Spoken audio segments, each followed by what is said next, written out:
Where have you come to in your search for truth? Where have you come to in your inquiry, in your sadhana? What have you actually discovered? Yeah. Not how much you can talk about it, or just really what have you learned? It's just that. I feel it's a very good point. We were talking about some people that read a lot of spiritual books and they have a lot of knowledge, but that it can be compared to the experience of itself. It is a very it's a very seductive thing, that the mind takes on the mode of learning, like learning and learning and learning, but it's really to help the person rather than to transcend the person. As yet, most people don't realize that the personal sense of self is the lower self that can be and ought to be transcended in order to come to the fullness of what we truly are, you see.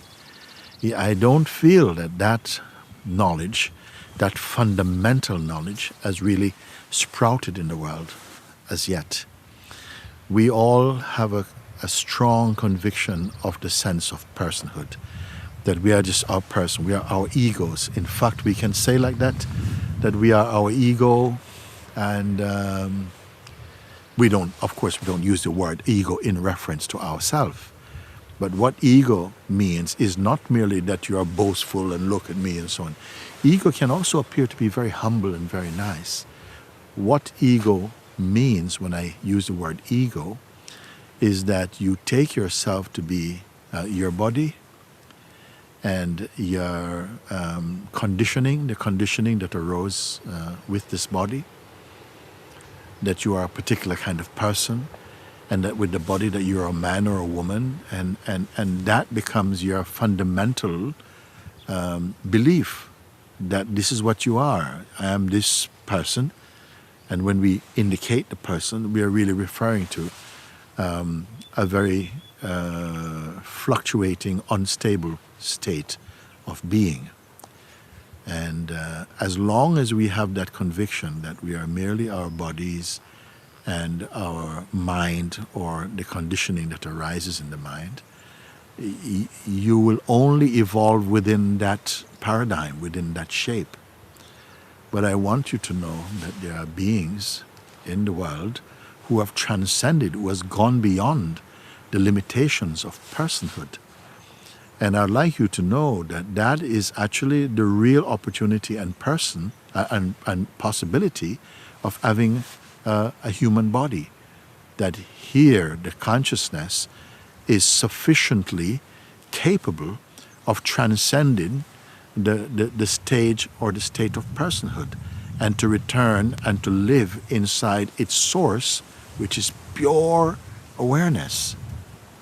And if that has not been introduced to you, of that possibility, then it is being introduced to you now.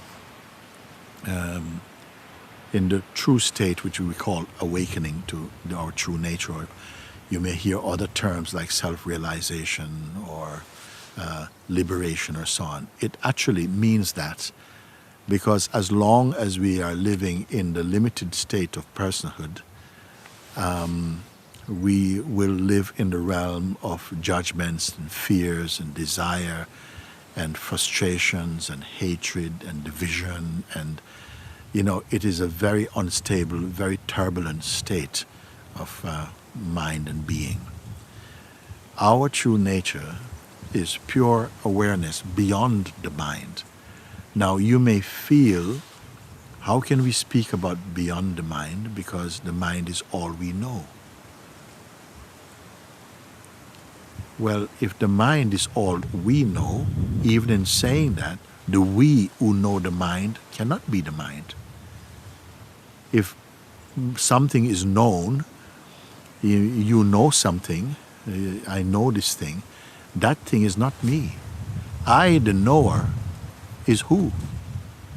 So that knower is in fact consciousness.